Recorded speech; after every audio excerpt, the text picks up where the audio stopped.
Hey guys, this is Ryan over at Turbo 360, and I know a lot of you have been doing a lot of web development lately, and we want to start working on building out more courses for mobile development, primarily using React Native, as a lot of the skills you guys probably have picked up will transfer over pretty well. Unfortunately though, there is a little extra setup involved, so that's the point of this video. The setup's a little more longer, I guess, than installing a couple of global node modules and whatnot. So we're gonna make this video just to kind of separate it out from the tutorials, and it'll be a prerequisite for all the tutorials. Otherwise, we can spend a half hour before the tutorial setting up. So that's what this kind of is, prerequisite. And just so you are aware, no matter what kind of development machine you have, Windows, Linux, Mac, old, new, you will be able to develop mobile apps. There's just certain restrictions and certain advantages to certain operating systems, which we'll get into. But no matter what your development environment is, you will be able to create React Native apps. There's just different steps and some restrictions, unfortunately, but don't let that stop you, and we'll go through all the different scenarios. So first, to get started, if you guys have been doing some of the web stuff, you probably already have Node.js installed. If not, go to nodejs.org and download the LTS, long-term stable version. At the time of this recording, it's 8.10. Changes pretty frequently, but it shouldn't matter. Just go here, download it. Should take you about 5 to 10 minutes to install, I would say. So install that and come back. Alright, once that's installed, what you want to do is open up your terminal, and all you have to do is type in node-v, and you should get a response back like this. That's how you know it's installed. If not, something went wrong, and troubleshoot. If you have a terminal tab open, you may need to restart it right when you download it. Log back in. Let's say you get something like that, command not found. Probably means something went wrong with the install. I just made up a fake command there, but basically the system's not recognizing the node command, so something went wrong. So if you don't get a version number back, you gotta figure that out. Alright, so next up is React Native. Now if we go to the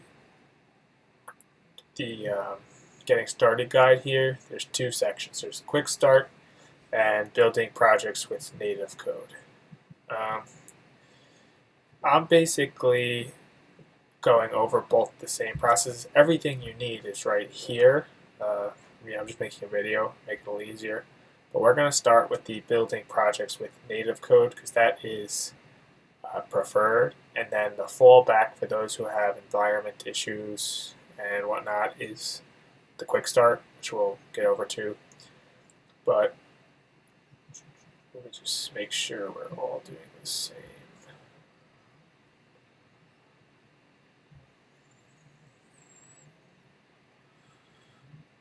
I haven't looked at their guide in a while. Alright, so we're doing the exact same thing, which is good. So, alright, so as you see here, they have the different development environments: Mac, Windows, Linux, and target iOS or Android. So if you click, let's say, Windows, and say target iOS, they're going to say it's unsupported. So basically, Apple locks everyone into their developer ecosystem, evil or smart or both, but you have to be on a Mac if you want to make iOS apps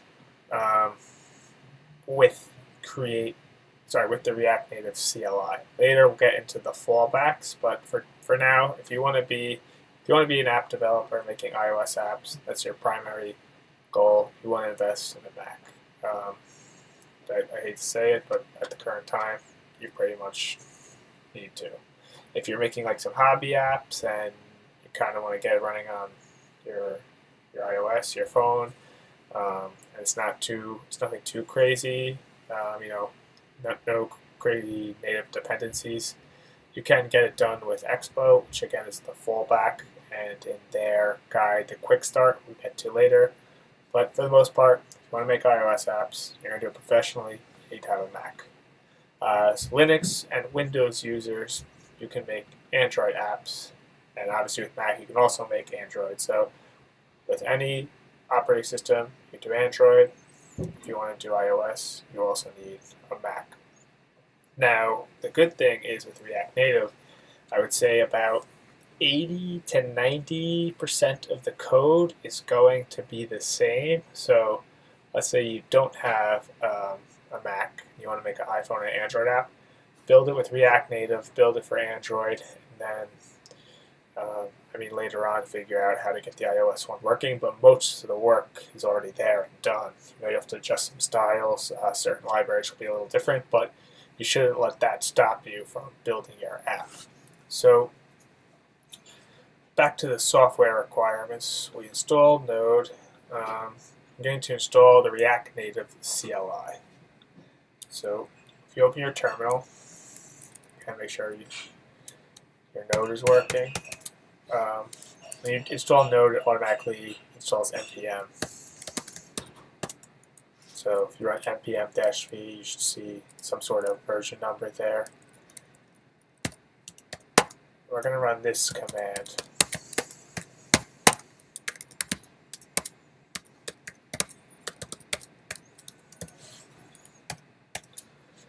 Now, for those of you new to Node, anything you install globally like this, these are kind of global dependencies. So these are different commands you're going to be able to run from your command line as opposed to for specific projects.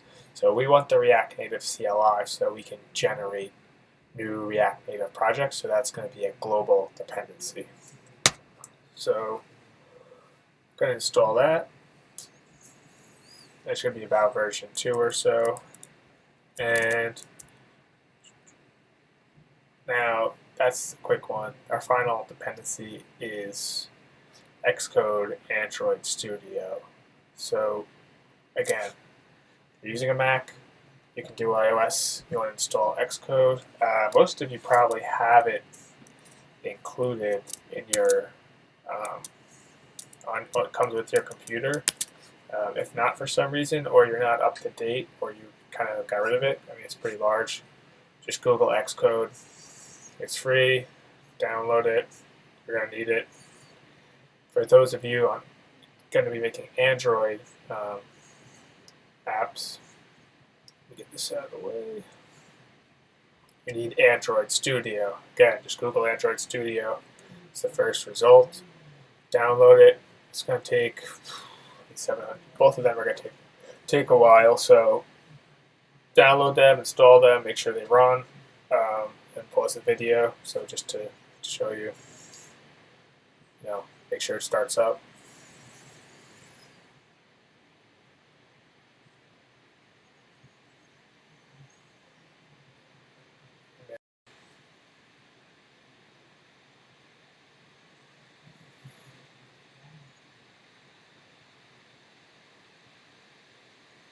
There's my Xcode. So do that. It could take you, depending on your internet connection, a half hour or so, but get those done and then come back. I'll pause this for a second so everyone can install.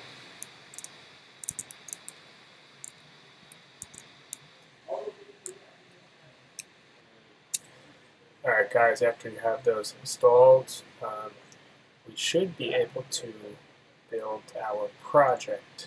Now, it's going to be slightly different commands, almost the exact same, but just we'll start with iOS, and I do want to point out while we were paused, I was just checking the Facebook docs, and they recommend installing Watchman. So they say it's not required, but it helps. Basically, watches for file changes. Highly recommended for better performance. So, when you get a chance, you don't have to do it right now. Just you have to have Homebrew, which is a whole other installation, which I don't want to get into. But I'll leave a note at the end. But it's going to be brew install Watchman. And a lot of you probably already have Homebrew installed. If you type which brew, you should get back to location. If not, Homebrew is basically kind of like a package manager for your system. Think of kind of like Node, similar idea. If not, install that. Just Google it, install it. But that's a whole nother, and not required, so I don't want to get into that here. But if you want to look into it later, I would say go for it. Anyway, now that we have all our software installed, we want to create our React Native app. So go to where you normally develop your software. For me, that's my desktop. So CD to your desktop. And then you're going to run React Native init, and I'll call it new project. And there we go. So that's building a project for us. And just again, I wrote down the commands for all you guys.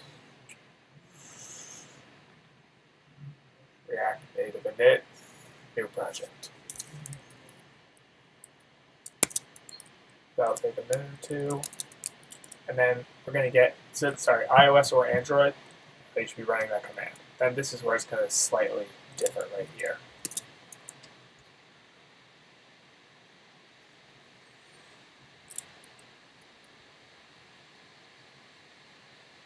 Alright, so next up we want to CD into our project.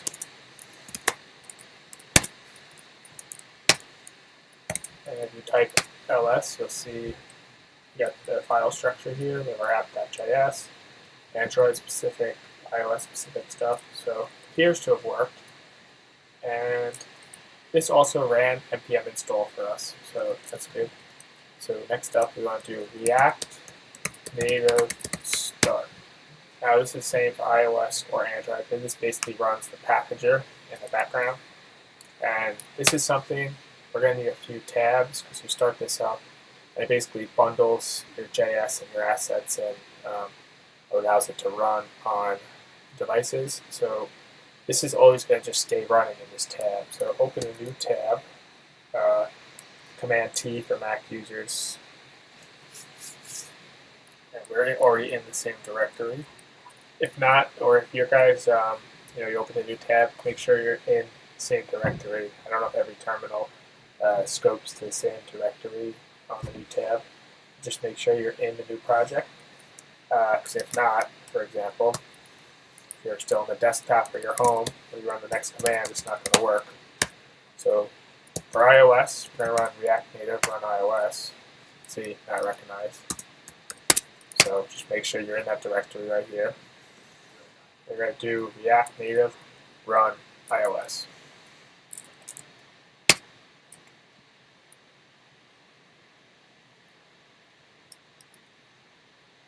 Again, this is iOS Mac specific. Next we're going to get to Android. It's very, very similar, but I want to be explicit about both. I'm just going to hide this because it's kind of not needed.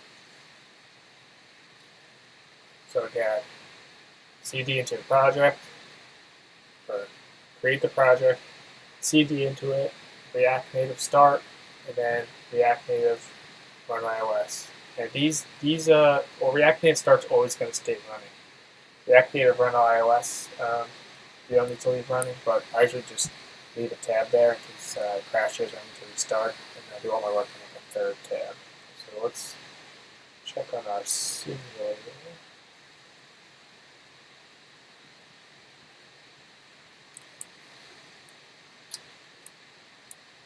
Alright, the first time you do this, it takes a while, so just bear with me.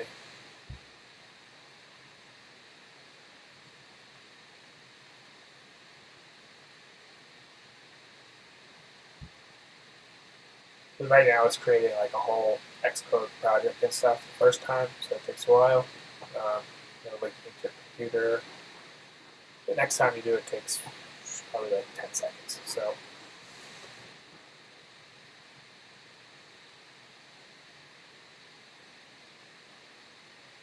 and while this is going, I mentioned kind of this is the preferred way and it's more difficult. You can do the other ones a fallback.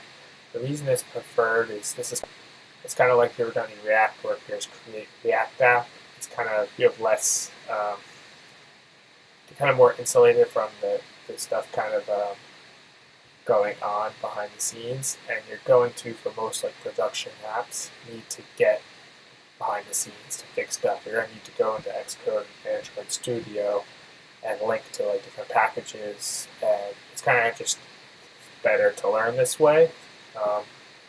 If you're just playing around and you want to make like a calculator app or I don't know, just take something like that. I mean, there's no reason you can't use the other way, just to mess around. But we're trying to teach like industry standard best practices, and figure out later on. Okay, so that just finished, and here it's loading.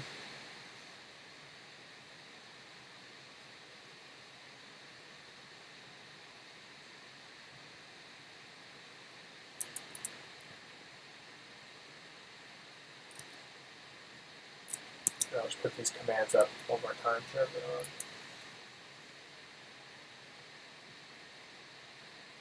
So welcome to React Native. We've got an app running. If you command R, it's going to refresh. So I'm going to actually open this project up real quick.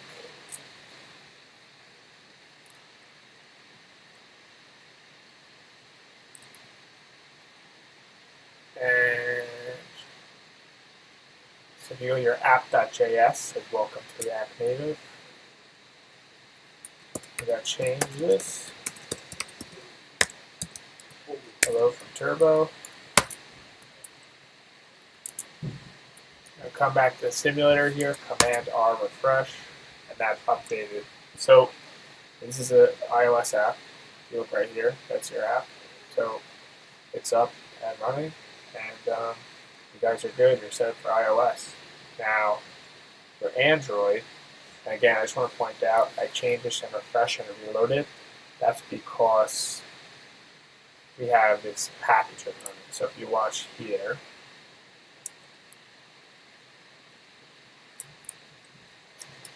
as an exclamation points. And I save this.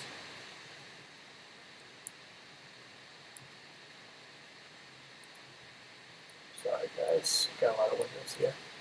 Now when I refresh, you'll see it rebundles the JS. So that's why we leave this packager running all the time. Again, that's the React Native start command. That's this one. Alright, now for Android, you guys have been patient enough. I'm going to close out Xcode. So you downloaded Android Studio. So this is where it's slightly different. A lot of the Mac stuff, just run React Native on iOS, and it, kind of creates the whole project for you, launches the emulator. So what we need to do is we need to open Android Studio.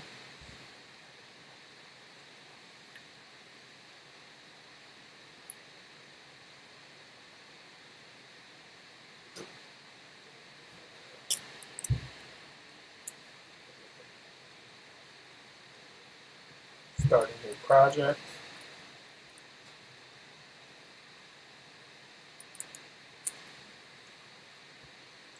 And go to project on your desktop and navigate to the Android folder. Maybe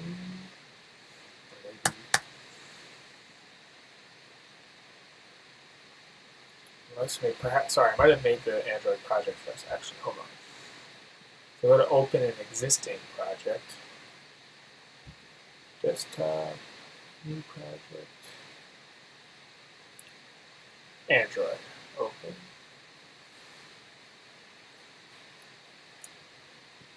Alright, so just go to open existing project and navigate to the new project /. I'll just make a note here.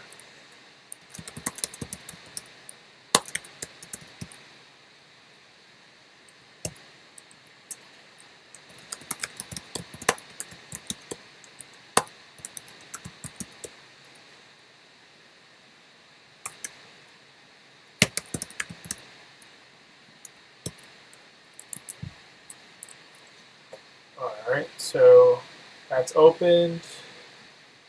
And yeah, so at least last time I tried this, and maybe some of the React Native stuff changed and the CLI changed, but last time I did this. So same as iOS, we need to start this bundler, React Native Start.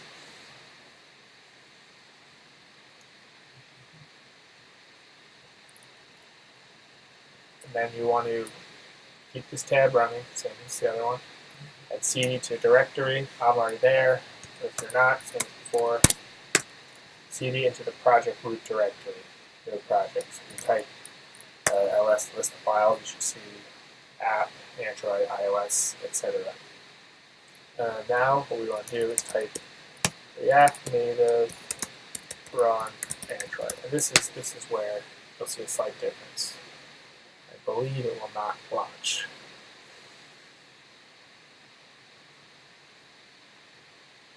Or it should fail.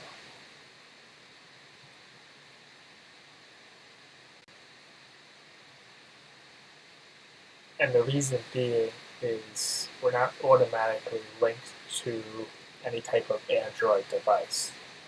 So that's something we have to set up, and it's pretty easy.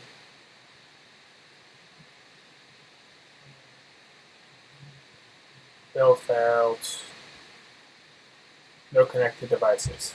So if you guys have an Android phone, plug it into your computer, and what you can do is type ADB Android Device Bridge devices, and it lists all your attached devices. Right now nothing's attached, so that's why it can't run. So if you just plug it in, that should work. But if you want to also have it on your screen, that's easier. What you can do is you go to Android, Tools, Android Virtual Device Manager. And what this does is, if you're on Apple with Xcode, there's only like 6 different iPhones, so they just have them all there. You basically download different virtual devices. So here's like the Nexus 5X, here's the Pixel, and I already have them. This takes a little bit, so if you don't have any in there, go to Create Virtual Device, and you can create, Pixel XL. It's like what operating system, and download and build it. You have to download disk image, so it takes a while. So I don't want to do it here. But just follow the prompt and download a virtual device. And once you have it, they'll list in here. So for now, I'm just going to use Nexus 5X. So double click it. Now we have this Nexus running. And what I want to do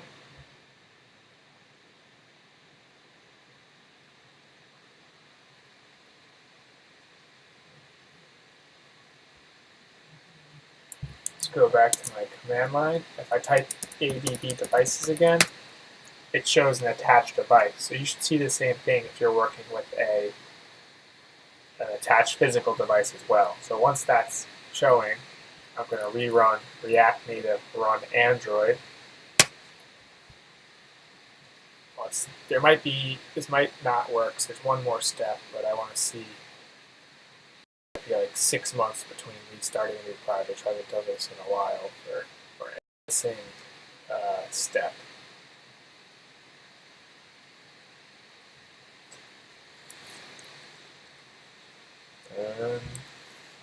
Apparently not.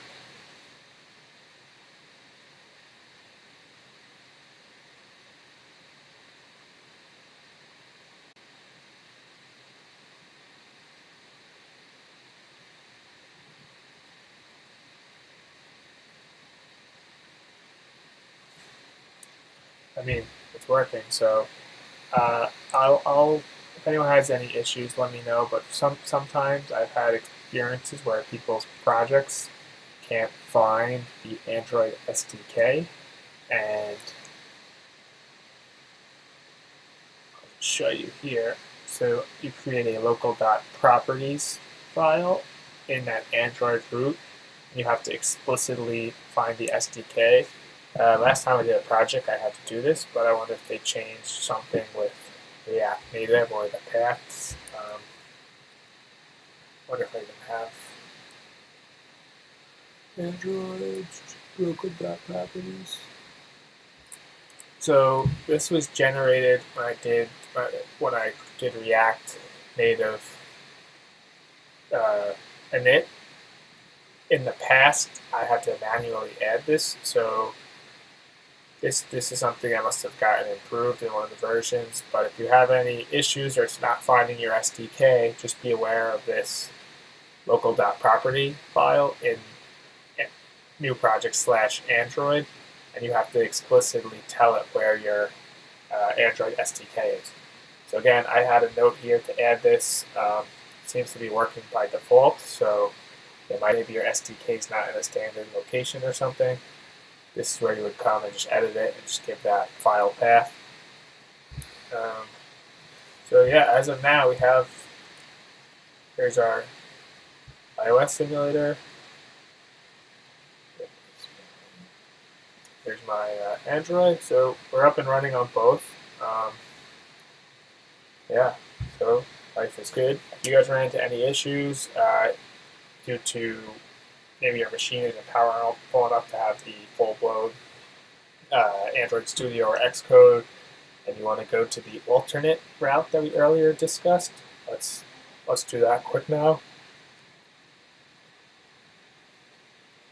Just gonna shut down these between my Android Studio, Xcode, and the QuickTime recording. I think my computer's gonna explode. Okay, so again, this is the alternate method. Let me just pull up Chrome again quick. On React Native Docs, it's the quick start, and what this does is it uses something called Expo, which they've been working on a lot lately. I haven't really done too much with it because I use the other method, but I think you can deploy to, or they're working on deploying to the App Store actually. And what this does is the way we used before, we can natively link to different native modules. It kind of is like a software that sits in between React Native and your app, and they even, I guess now they have access to camera, push notifications, ARKit. But you have to use their API and SDK. But I know Facebook is backing and investing a lot in it, so I mean, I guess at some point it might be just as good. Yeah, but anyway, so you'll see what I mean in a second. So now we're not using Expo, we're not using Android Studio. We're going to go to our terminal and go back to where you usually make your projects, and we're going to install create React Native app.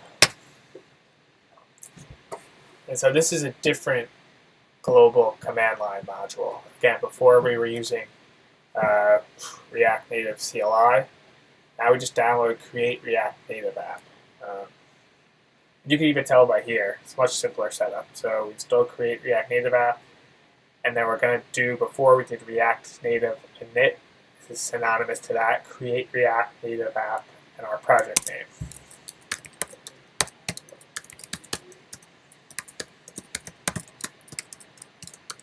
We'll call this new project 2.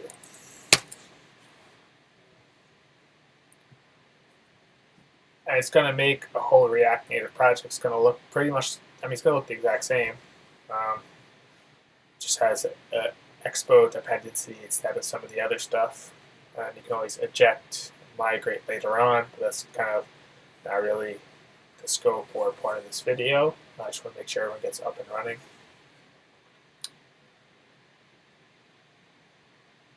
Also, while this is going, I have seen with Expo, there's some other stuff where you can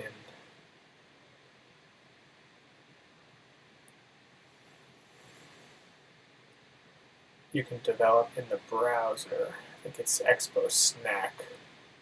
So if you look right here, so they're working on a lot of cool stuff. You'll see what I mean in a second. It's pretty much the same. It's just not completely native. And but if you don't have the capabilities to do what we did before, this is a good alternative. And for most of the tutorials, you should be. I'll mention if something's not going to work.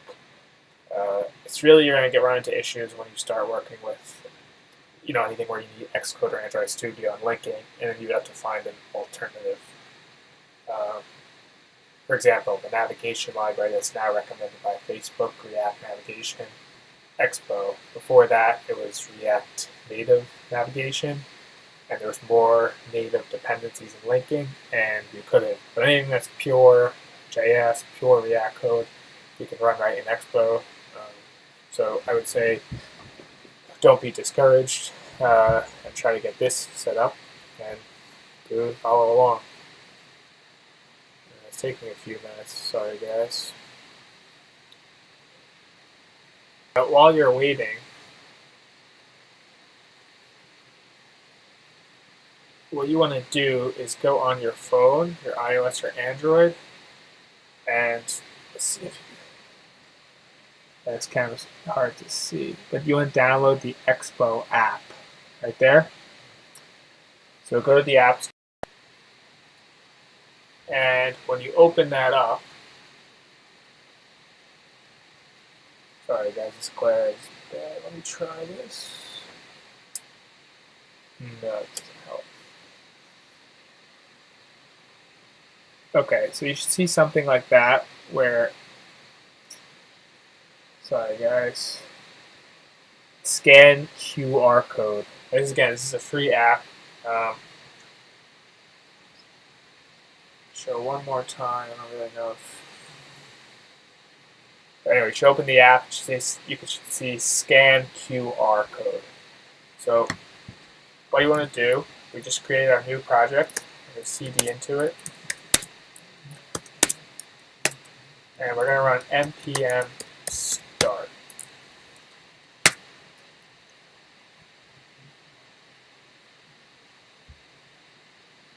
Download client on mobile. And look, you'll see when we do that, it gives us this giant QR code, right? So what we do is on our app, that's on our phone, that Expo app, hit that scan QR code and scan it. It's going to be too hard to see. I apologize, guys. I'm trying my best here. But see how I just scanned it? It works pretty cool, actually. It says opening project. And we should still building our bundle. I'll hold this up again in a second.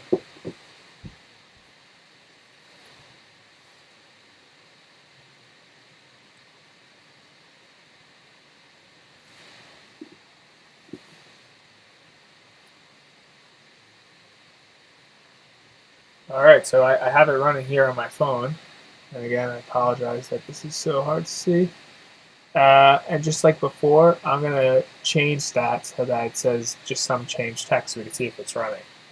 So I'm going to just go back to Sublime, X out this old one.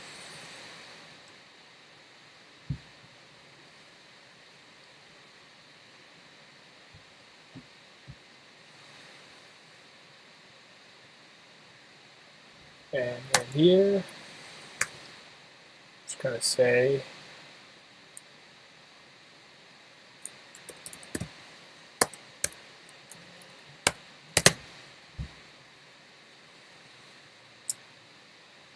just going to actually give this a style just so we can see.